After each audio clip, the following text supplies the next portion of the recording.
بسم الله الرحمن الرحيم الحمد لله رب العالمين وصلى الله على سيدنا محمد وعلى آله وصحبه والتابعين وبعد أيها الملأ الكريم السلام عليكم ورحمة الله وبركاته.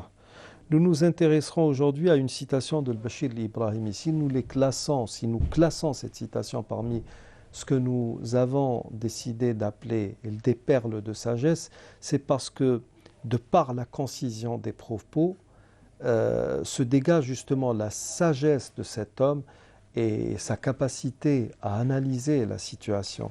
Il dit, rahmatullahi alayh, وإن من نقائصنا المتصلة بحالتنا العلمية الحاضرة ثلاثا لا كمال فيها.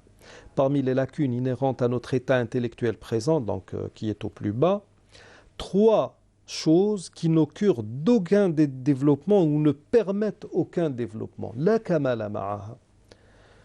Il dit هذه النقائص الثلاث هي, ces trois lacunes sont ضعف الميل إلى التخصص, le manque de penchant pour la spécialisation. Ensuite, il dit ضعف الميل إلى الابتكار, le manque de penchant pour l'innovation.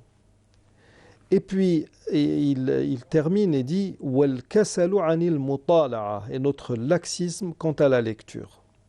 وَإِذَا كَانَتِ الْأُولَيَانِ مُتَعَسِّرَتَيْنِ لِفَقْدِ دَوَاعِيهِمَا فَإِنَّ الثَّالِثَةَ أَقْرَبُ إِلَى الْإِمْكَانِ. S'il n'est pas aisé de combler les deux premières lacunes en raison de l'absence de ce qui pourrait les motiver, parce que ça n'est peut-être pas facile d'être on va dire, quelqu'un qui innove, ça n'est pas du tout aisé. Il faut des moyens, il faut tout un état d'esprit que nous n'avons pas malheureusement, ni dans ce que nous appelons le mandouma tarbawiya, ni même en termes de volonté politique. Donc, si les deux premières sont difficiles, la troisième est tout à fait possible. Alors, les trois lacunes. ضعف الميل إلى التخصص. Un sociologue parlait des pays musulmans en disant que ces gens-là n'allaient pas vers la spécialisation.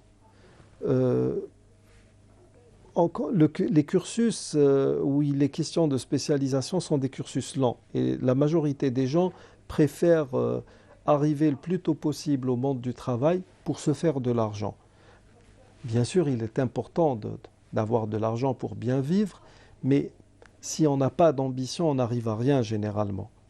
La deuxième lacune, c'est, il dit ضعف الميل إلى الابتكار, le manque de penchant pour l'innovation.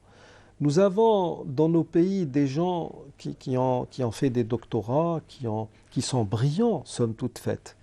Mais le problème est que dans la majorité des cas, je ne sais pas si vous l'avez remarqué, bon, il est vrai que les moyens manquent sérieusement, mais beaucoup de gens, plutôt que d'aller, par exemple, vers la recherche, préfèrent, on va dire, un poste, entre guillemets, peinard.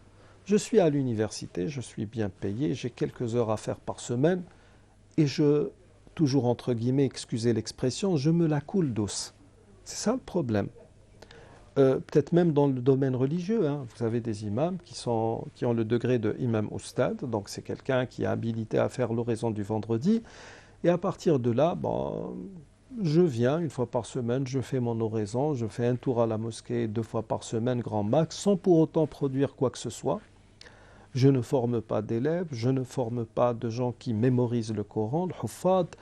Je ne suis pas là pour régler les litiges, je ne participe pas à la vie communautaire qui est dans le champ de cette mosquée dans laquelle j'exerce. Et donc c'est un choix pour la facilité. Là, le fait de ne pas pouvoir aller à la spécialisation et le fait de ne pas pouvoir se retrouver dans un laboratoire de recherche pour innover, ça, c'est plus ou moins difficile. Et c'est pour cela que l'Ibrahim nous dit, rahmatullahi alayh, si les deux premières lacunes ne sont pas aisées, s'il n'est pas aisé de les réaliser ou de les combler, la troisième, elle est à la portée de tout le monde. Il dit, وَالْكَسَلُ عَنِ الْمُطَالَعَةِ, notre laxisme quant à la lecture. Et là, ça devient encore plus grave. Parce que nous sommes ummatu iqra. C'est à nous que ce premier ordre divin a été lancé. Iqra bismi rabbika alladhi khalaq. Lis au nom de ton Seigneur qui a créé. Lire pour s'épanouir, lire pour s'ouvrir des horizons, lire pour éviter que notre cerveau ne stagne, que notre cerveau n'entre dans une phase de sclérose continue. Le problème, c'est que, alors que les gens, justement, ont fait à un moment donné, si vous lisez par exemple l'histoire du développement intellectuel de l'Europe, de John William Draper, il parle justement des librairies, de cette fascination qu'avaient les musulmans pour les livres. J'ai entendu une fois quelqu'un dire que les rois espagnols, en vue de reconquérir l'Andalousie, envoyaient régulièrement des espions pour voir un peu où en étaient les musulmans.